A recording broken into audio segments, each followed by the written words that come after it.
রাহমাতুল্লাহি ওয়া বারাকাতুহু। ওয়ালাইকুম আসসালাম। এই বাবু যাও। যদি ছোট্ট একটা পাখি হইতাম, যদি ডানা ওয়ালা পাখি হইতাম, একটা উড়াল দিয়া আমি মদিনায় যাইতাম।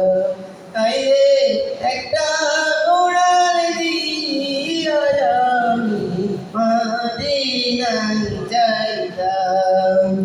এদিকে সেদিকে ঘুরে বেড়াইতাম মেলিয়ায় ডানা, যেথায় পড়েছিল নবীর কদমখানা। এদিকে সেদিকে ঘুরে বেড়াইতাম মেলিয়ায় ডানা, যেথায় পড়েছিল নবীর